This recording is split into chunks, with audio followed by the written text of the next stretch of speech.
nutritional supplement drinks for senior. Actually, hindi lang pang seniors, kundi sa mga adult.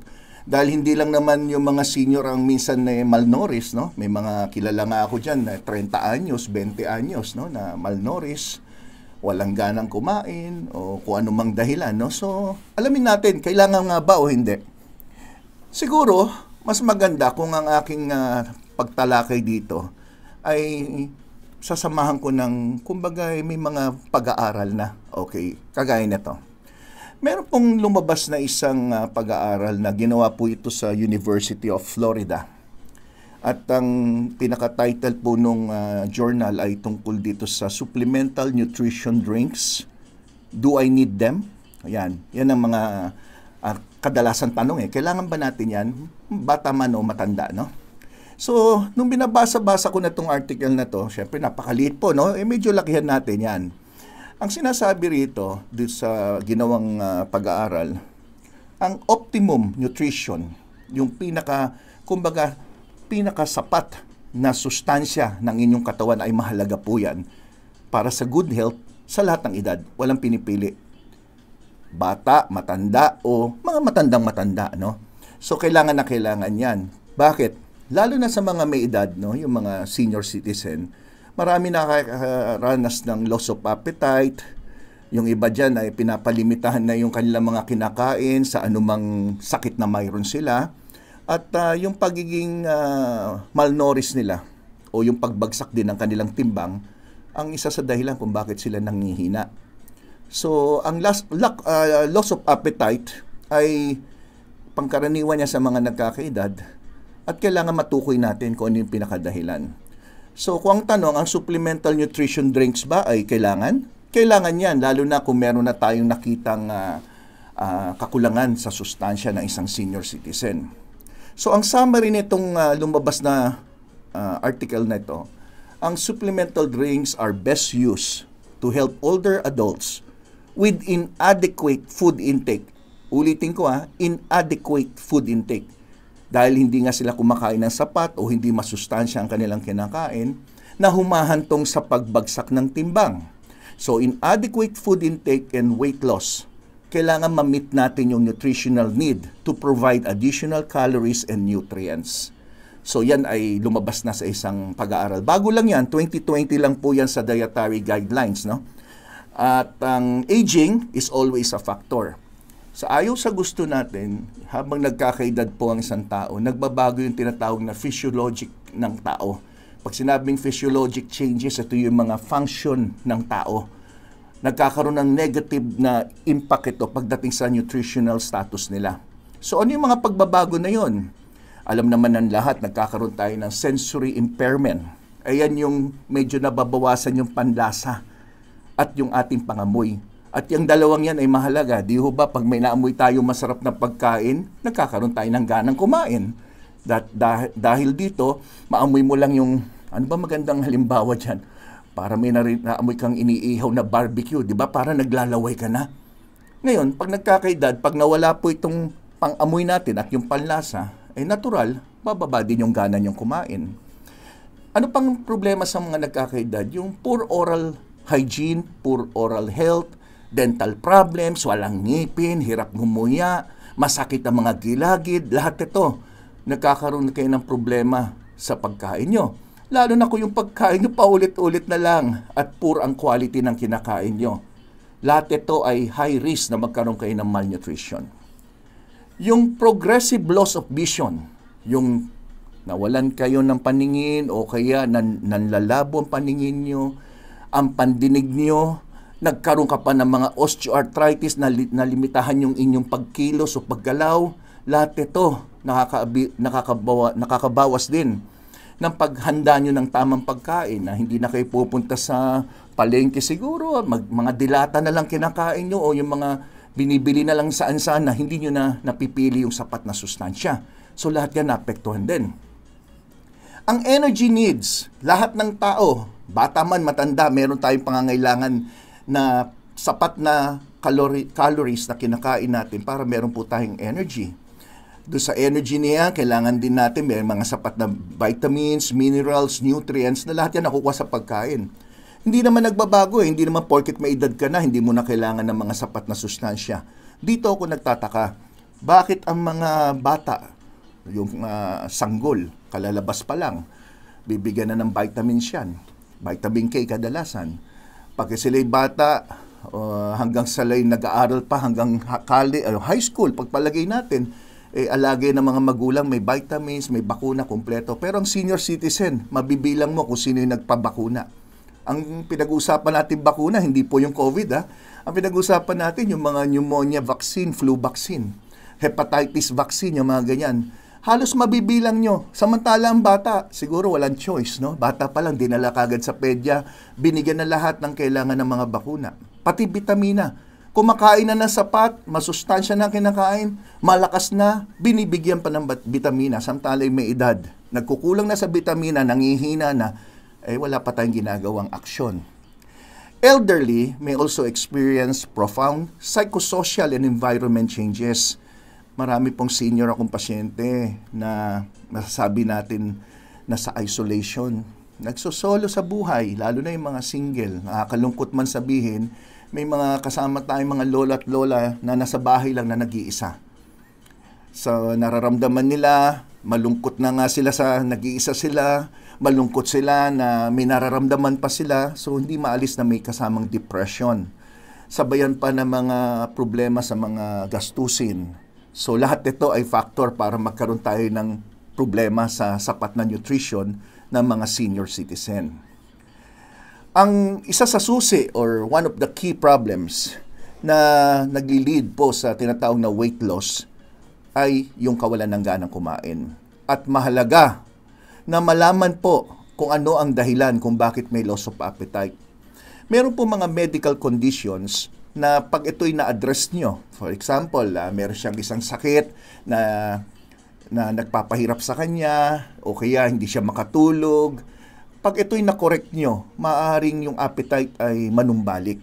So critical po na pag ang isang senior citizen ay dumadaing ng walang ganang kumain, alamin natin, ito ba'y psychological lang?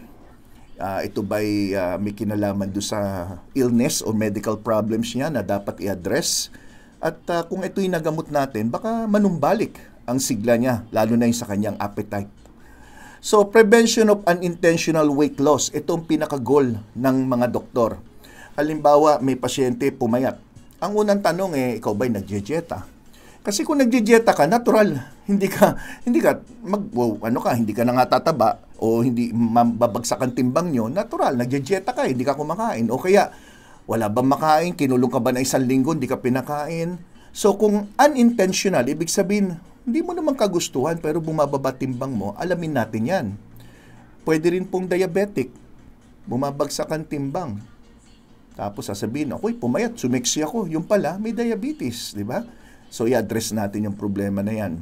So ang tanong, supplemental nutritional drinks, makakatulong ba? Of course. Kasi ang supplemental nutritional drinks, I'm talking about all supplemental nutritional drinks ng adult, ay meron po yung mga balancing protina, carbohydrates, and fat. At syempre, medyo masarap ang lasa. So, ito'y maaring nagugustuhan ng mga senior citizen. At madaling i-ingest kasi iniinom nyo Hindi linulunok o nginunguya, di ba? Pero, ulitin ko ang pag-inom nito mga ito ay mahalaga, bagamat hindi ko sinasabi na huwag ka nang kumain ng mga solid foods. Siyempre, mas maganda pa rin kung ang sustansya natin nakukuha natin sa pagkain. Kaya nga tinawag na supplemental. Kasi hanggang ngayon, may mga tao na hindi alam ang ibig sabihin ng supplemental. Pag sinabing supplemental, ay parang pandagdag lang. Hindi to replacement, hindi to alternative, no? Kung hindi, ito ay supplemental. Halimbawa, may isang pasyente na bedridden, hindi kumakain, nag-tube feeding. So, pwede mong i-ostracize yung kanya mga kinakain o pwede mong bigyan ng mga supplemental nutritional drinks. Okay. Ang senior who need to stop unintended weight loss, ibig sabihin, ayaw mo pumayat pero tuloy-tuloy yung pagbagsak ng timbang mo, natural, nangihina ka, may benefit from easy access to a significant source of calories from nutritional drink. So, ano sinasabi dyan? Kasi madaling ihanda to. So, hindi ka naman mahirapan magtimpla dahil powder form kadalasan yan. May mga nabibili nga na liquid na nasa bote na, di ba?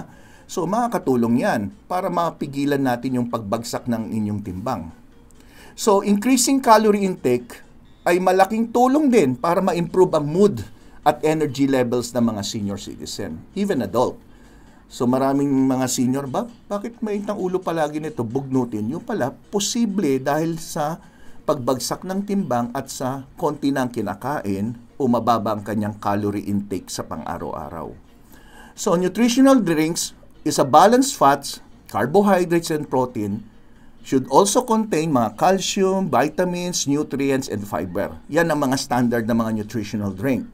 It is important to look for a formula that addresses a senior's unique dietary shortfalls. Halimbawa, maraming magsasabi, Doc, kulang ako sa calcium, may osteoporosis ako. So by adding nutritional drink, maski paano napupunuan nyo. Meron namang iba na pag umiinom ng mga nutritional drink na may mga fiber, maging normal ang kanilang digestion o kanilang pagdumi.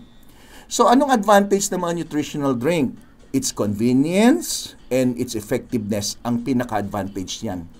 So seniors who have swallowing difficulties or no longer find eating pleasurable are getting enough calories and vitamins from nutritional drinks. So again, it's a supplemental. So ang tanong, Doc, sa mga binabanggit mo, ano yung mga magandang supplemental drinks? Ang dami naman in the market. May mga gawa ng mga multinational company na worldwide, di ba? Naririnig nyo naman yan. Napakarami. So bahala na kayong pumili kung anong gusto nyo. But always consult your doctor kung ano ang nararapat. Kasi halimbawa, diabetic, baka hindi pwede itong klaseng to. O baka naman pwede pero konti lang. O kaya may kidney problem, mataas ang phosphorus. Baka hindi naman pwedeng ganito. Baka may special naman na inumin na para naman sa mga may kidney problem. Ganun din sa diabetes, di ba? May inumin na pang diabetic. But kung tinatanong in general, para sa mga pasyente kong senior citizen, ano yung aking re-recommend? Dahil iba-iba doktor, iba-iba rin recommend, di ba? So ako, ang rin-recommend ko po ito, yung tinatawag na N plus Gold. Yan, N plus Gold. Bakit gold? Ginto no? Ginto. So yan ay vanilla flavor. Masarap yan. Kaya mga pasyente, even my mother, itong iniinom.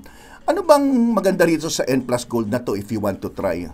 Ang N plus Gold ay kilalang adult nutritional powder drinks na meron po siya mga calcium, phosphorus, zinc, vitamin A, vitamin E, vitamin C, vitamin B2, vitamin B12.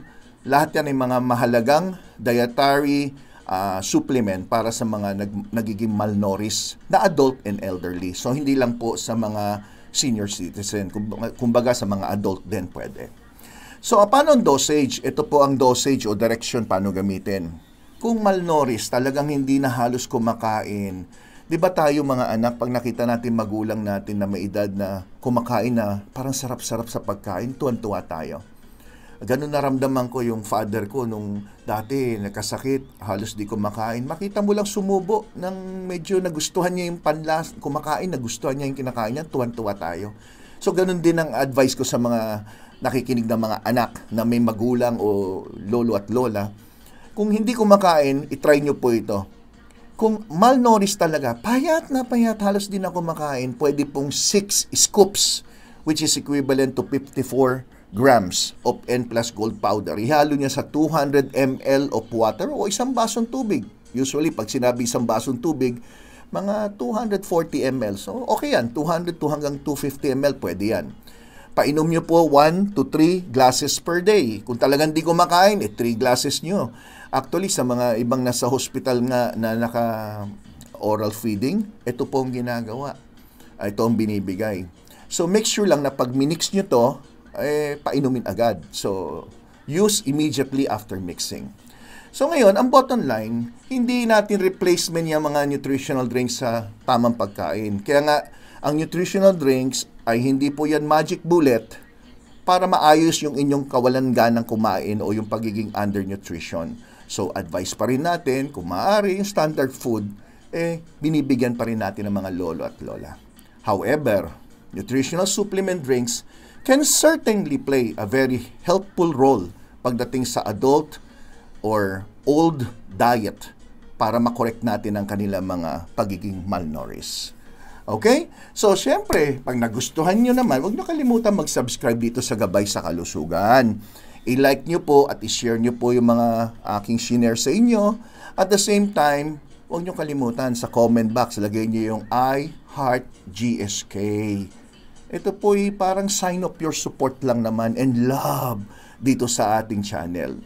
At maraming salamat po. Ako po si Dr. Gary C. Sana nakatulong po ako sa inyong lahat. Bye-bye!